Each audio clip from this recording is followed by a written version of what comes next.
Good afternoon, everyone. I thank you for joining this webinar. This is a short 30 minutes webinar. We'll talk about a new regulation called 23 NYCRR Part 500 or in general about IAS risk management. Please hold on to any questions you may have till the Q&A session towards end of the webinar. Okay, let's talk about NYCRR, a new regulation implemented by Department of Financial Services or DFS. Let me start by introducing myself. My name is Sam Vora. I'm CEO of CompCiti Business Solutions Inc.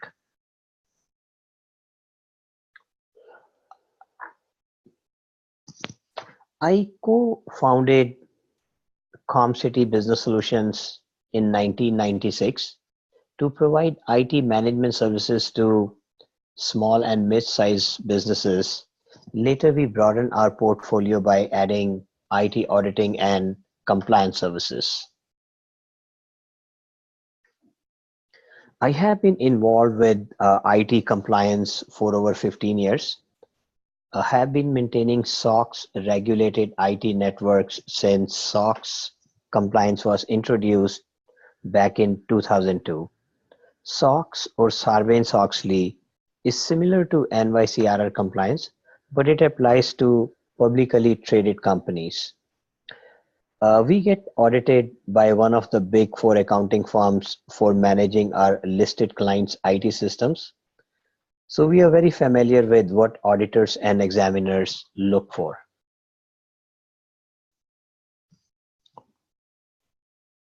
As we all know, the financial services industry is a significant target for cyber criminals, and DFS wants financial industry to proactively increase their cybersecurity program.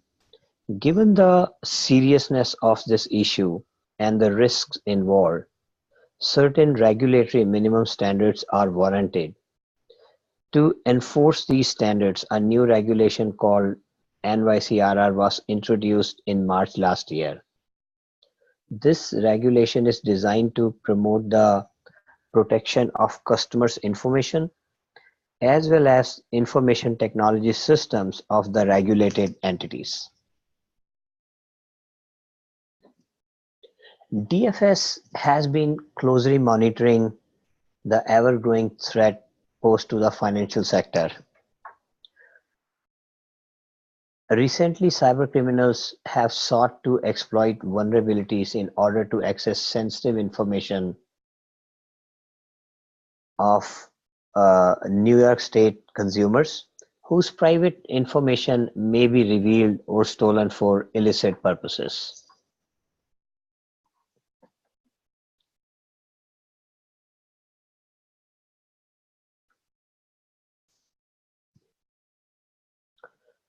'23 NYCRR applies to individual and non-governmental entities operating in the state of New York under authorization of banking law, insurance law, and financial services law, and are known as covered entities.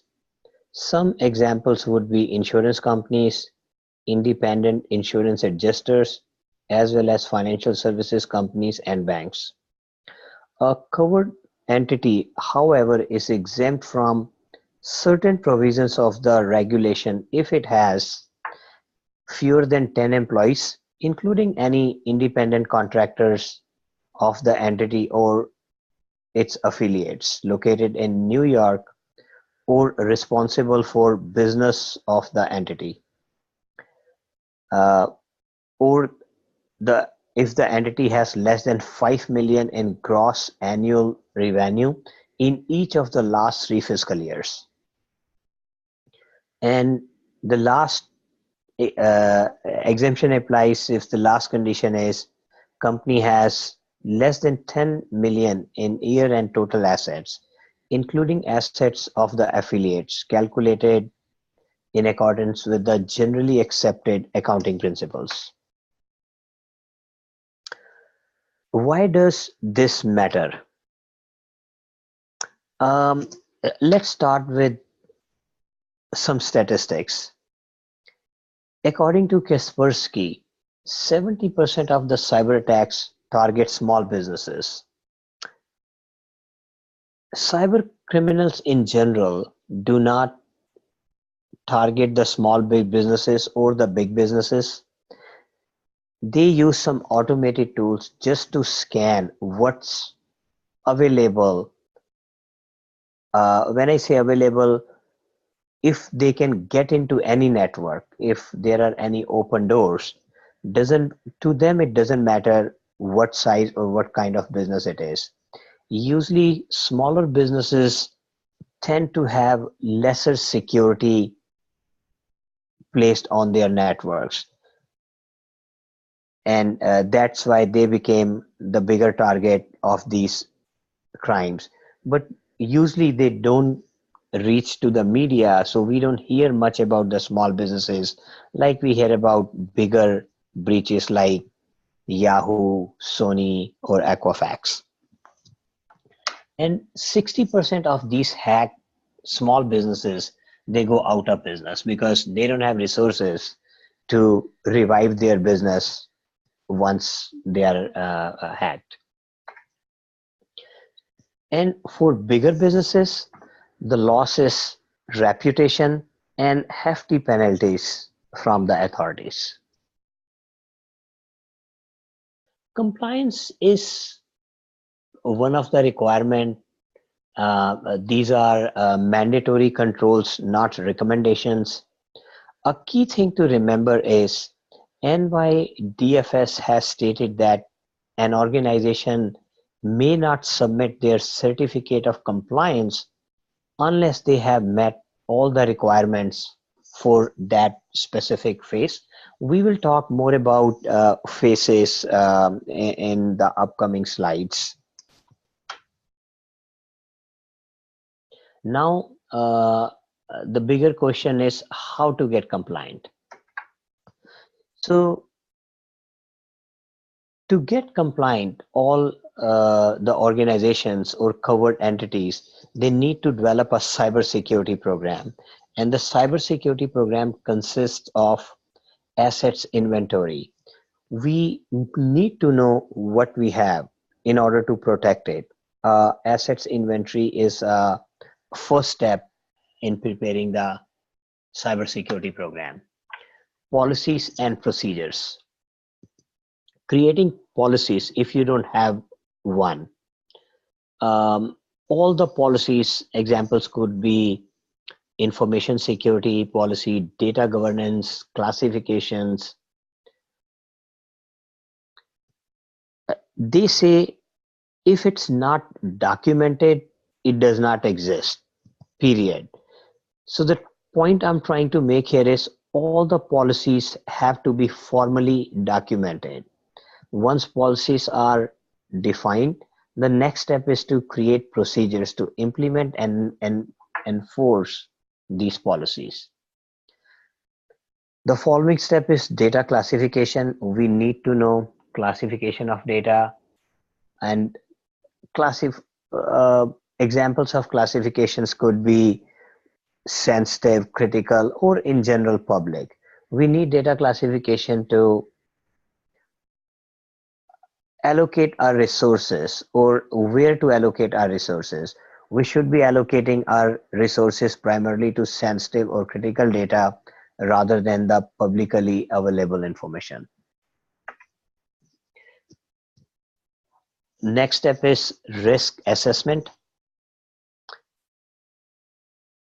We need to know if an asset or information is compromised, what will be the effect, what will be the damage. Depending on the damage, we need to know the cost to mitigate that risk. Is it worth or not, or where our priority should be? Access control, also known as role-based control. In simple words, employees should only have access to data which they need to execute their daily responsibilities. A good example could be HR department only should have access to the HR data. Marketing department need access to marketing data. They don't need access to HR data. Uh, there's a simple reason. Let's say an employee in marketing department is hacked or his system is compromised. At least HR data is not at the risk if this individual does not have access to the HR data. Incident management. No solution is 100% guaranteed. If an organization is compromised, how they gonna get back to their usual business, meaning disaster recovery, and notifying all the affected parties that their data might be at risk. And this notification informing all the relative parties of about the breach, this has to be done within 72 actual hours. It's 72 actual hours, not business hours. Last but not the least, appointing a chief information security officer. Appointing a CISO to oversee the cybersecurity program is another requirement of this compliance. The good thing is this role does not have to be on a payroll. This responsibility can be outsourced to a third party company. Here are some important dates or phases we earlier talked about. As you know, most of the dates on this slide are already gone. September 3rd of this year was 18-month transitional period, and by then all the covered entities has to be in full compliance, just with just one exception, which is 500.11, and the due date for this last part is next year, March 1st. What 500.11 talks about is a third party service provider. Third party service provider has to have all the compliance in place similar to the covered entity, and this is the responsibility of the covered entity to make sure they are following the third party or service provider follows all the protocols as the covered entity. They need all the document policies, risk assessment, minimum cybersecurity practices required in order to do business with the covered entity, and covered entity has to do a due diligence not only once. It's a periodic assessment similar to what they do for their own company. They have to make sure that third party company or the service provider have the same controls in place.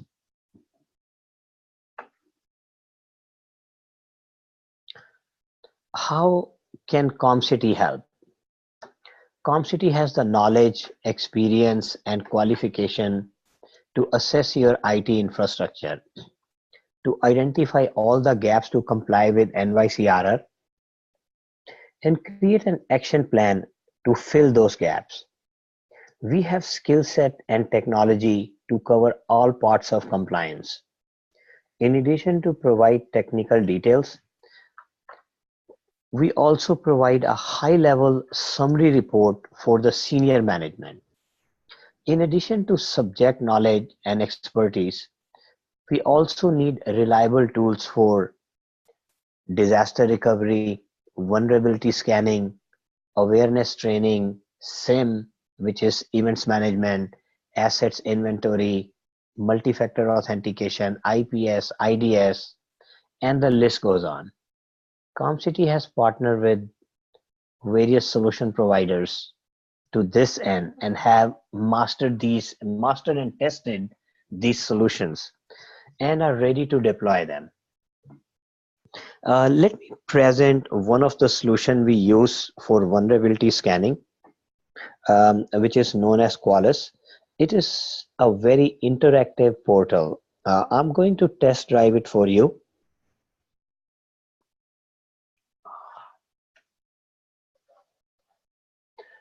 Here is the Qualys portal.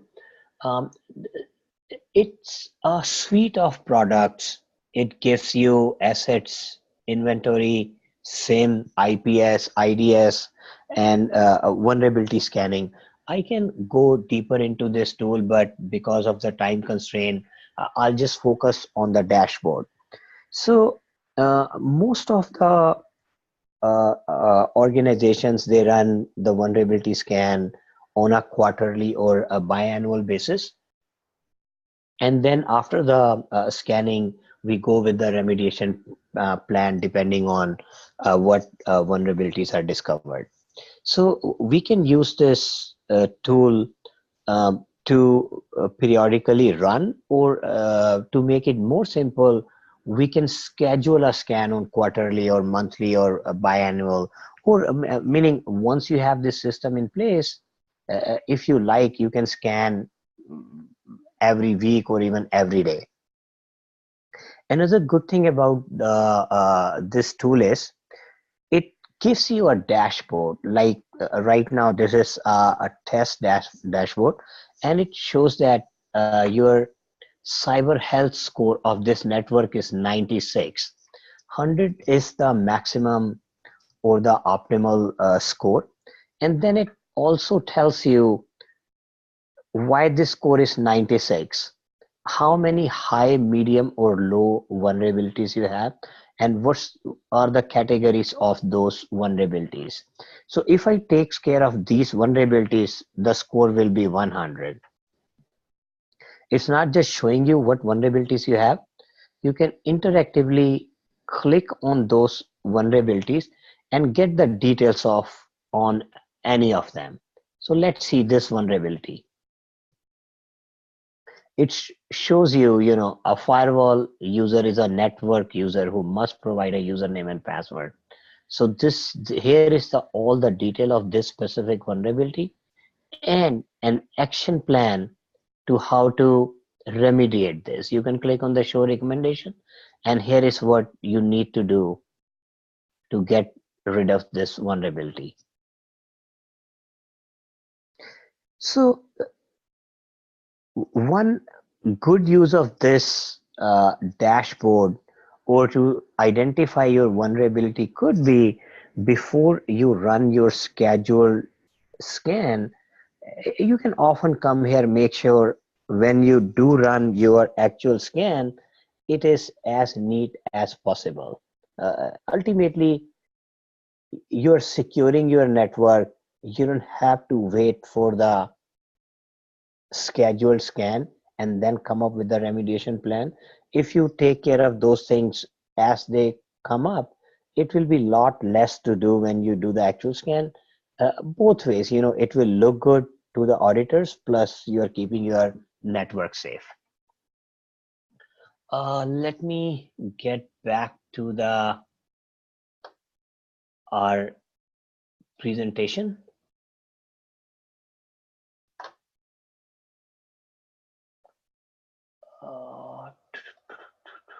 Okay. So we were talking about how CompCiti can help. We have all the tools, and I just demo one of the tools. We recently helped an international bank in New York City with vulnerability assessment and a remediation action plan. Their main challenge was to complete the assessment before the upcoming deadline, which was due in 3 weeks. We were able to uh, set up this system in their environment and give them the vulnerability scan and the report, including the executive summary report within the time frame.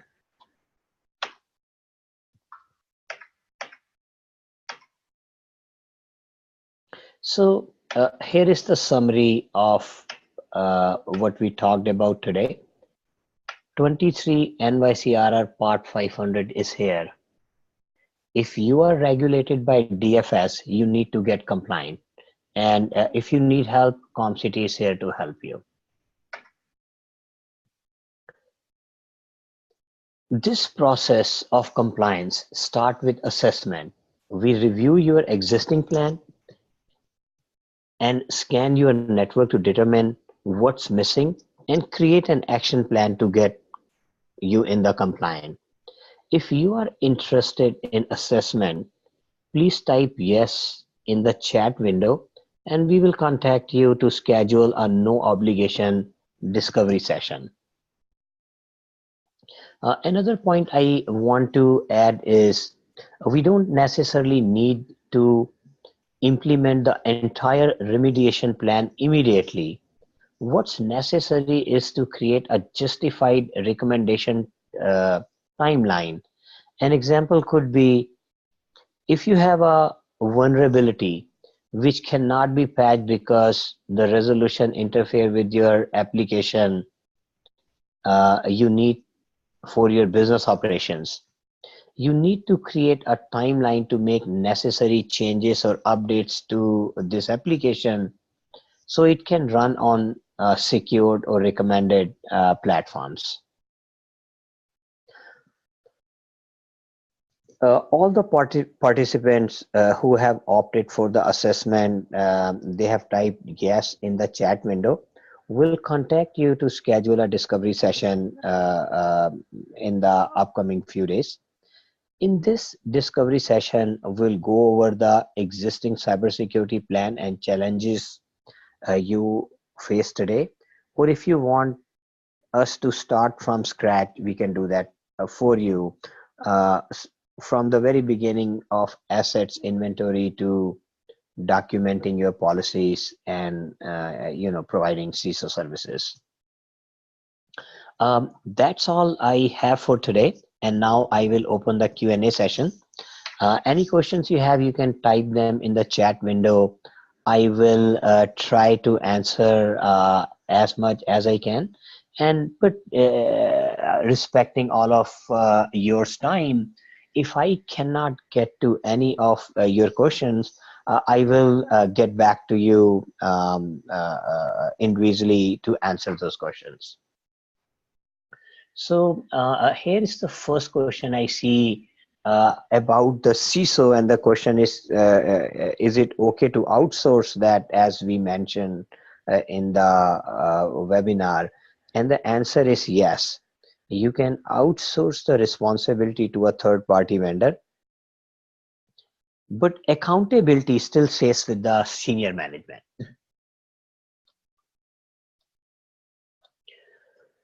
The second question is about the frequency on vulnerability assessment.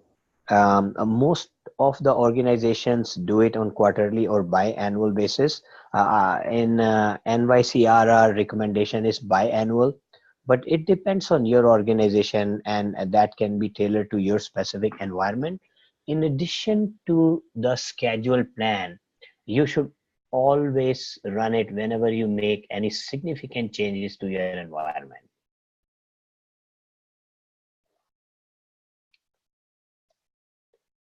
And the next question I will take is interesting one. How to respond within 72 hours if a breach happens on a late Friday following a long weekend? That's a very legitimate question, and answer is you have to come up with the answer and document your answer in your incident response management. Remember, if it's not documented, it doesn't exist. You have to know who you will be calling at 1 a.m. if you find out that your system has been breached at 1 a.m. Here is the end of our webinar. Once again, I thank you all of you for listening. Have a nice day. Thank you.